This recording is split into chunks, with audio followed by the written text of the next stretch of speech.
There are some adventures that just really stand out from the crowd and take your breath away every time you experience them. Angel's Landing is one of those adventures. This trail has easily secured itself a spot in our top 5 all-time favorite hikes.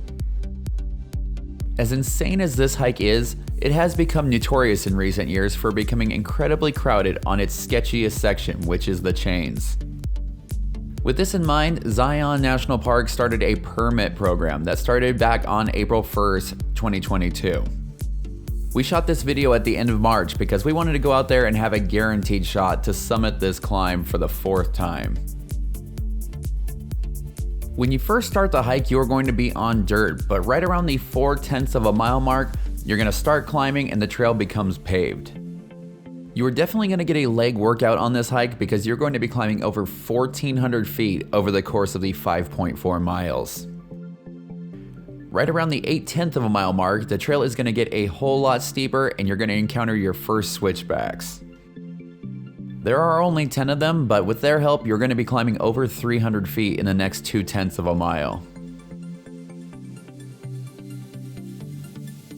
I'm not gonna lie, this part is pretty brutal, but it's also quite peaceful. I think that may be due to the fact that everyone's so out of breath that they can't talk, so it's just kind of quiet and peaceful here. Once you reach this straightaway, you can take a little bit of peace in knowing that you're done with switchbacks for a little bit. The trail will be making a hard left and heading into a section that is known as Refrigerator Canyon.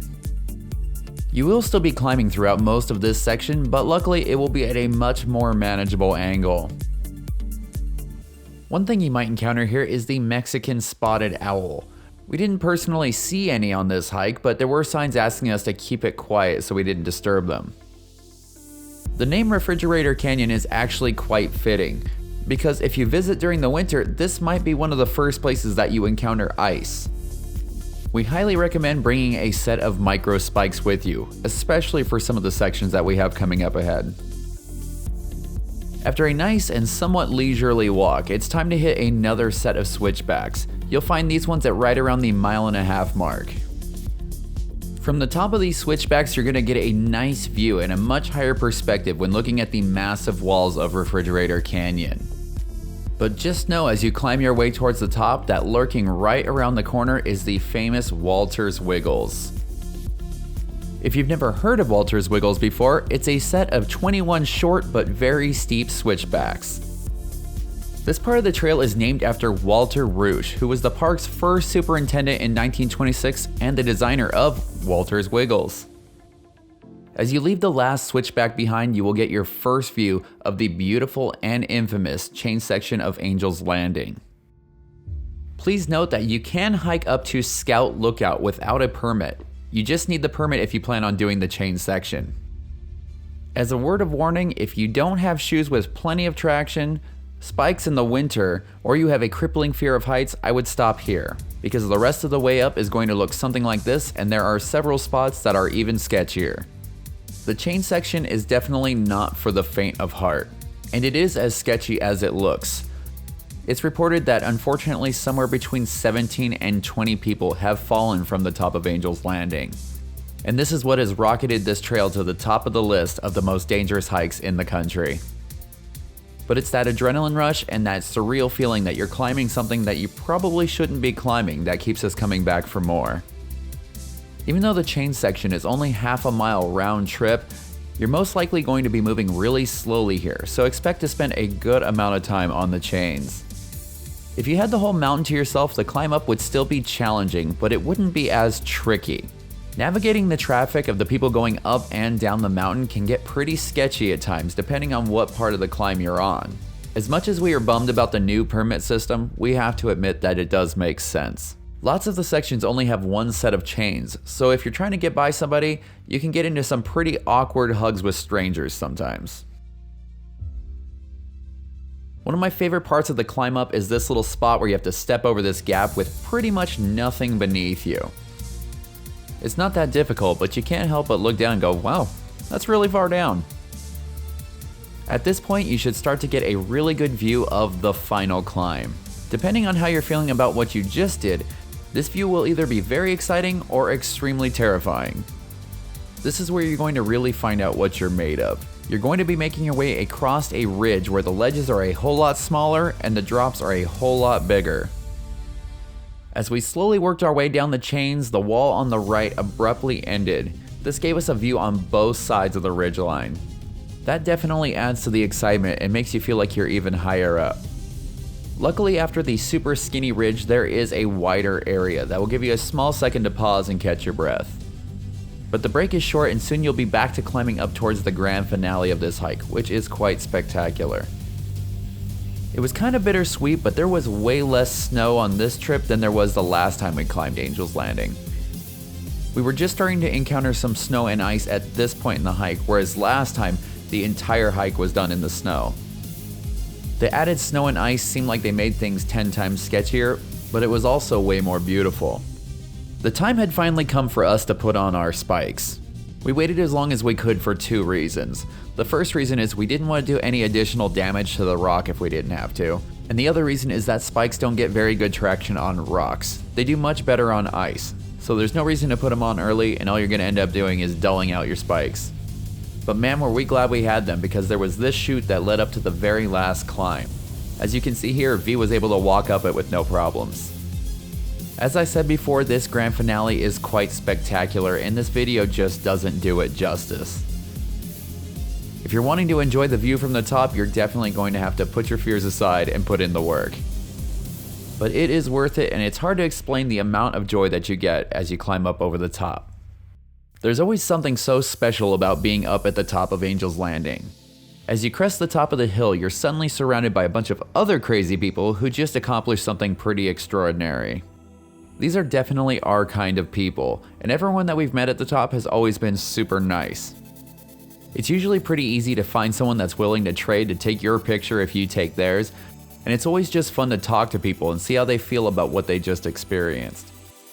Also, I think that it goes pretty much without saying, but if you brought something to eat, this is probably one of the best places that we've found in the world so far to have lunch. We did our best to soak it all in because with the new permit system, we don't know exactly when we'll be able to come back, but eventually it was time to get on our way back down, so cue the action music, here we go. The climb back down can be even more exciting and sketchy at times. Not only is it technically more challenging and harder on your legs, but now you're looking out at the view. While the view out over the canyon is absolutely breathtaking, it's also a little bit of a reality check. I think the fact that you can see all the way down to the bottom of the canyon makes the thought of a slip that much more terrifying. On the way up, you have the luxury of just staring into the side of the mountain, but on the way down, this is going to be your view. V has always been great at directing people, and these skills came into handy at this point. It was getting a little bit later in the morning, and we were starting to run into more and more traffic on the way down. One of the tricky things can be trying to find places to stop safely and let people get by sometimes. Luckily, like I said, these are our kind of people, and everyone showed a lot of patience and courtesy on this day. We've never done this hike during peak season though, and I can't even imagine trying to navigate this in those kinds of crowds. After we made our way down that slippery chute, it was once again time to take off the spikes because they would no longer be needed. But that didn't mean that we were completely in the clear just yet. We still had to navigate a bunch of narrow ledges on our way back to Scout Lookout. Even though we had passed the snow at this point, we kept getting constant reminders of why proper footwear is so important here. It just takes a tiny amount of sand to make sandstone go from an incredibly grippy surface to something that's very slippery. Unfortunately, we saw a lot of people that didn't come prepared, and there was a lot of slipping and sliding around on the mountain that day. At this point, we are pretty much home safe. We are just a couple more chains from Scout Lookout. We could hear the excited cheers of the people reaching the bottom as they realized that they just conquered the chains of Angel's Landing. As many times as we've done this hike, there's still always that deep breath and that feeling of accomplishment when you reach the end of the chains. For the most part, the danger of this hike is now over. The only exception would be if there is still ice on Walter's Wiggles. If that's the case, you will hopefully still have your spikes on and it won't be too bad. When we did the hike in the winter, there were plenty of people here that didn't have spikes and they were sliding down the Wiggles on their butts. As you can see, there are plenty of the switchbacks that are basically cliffs on one side, so that's not a great idea. One of our main goals in making these videos is to help people prepare for the adventures that they want to take on. So if you're lucky enough to snag one of those permits, hopefully this will help you.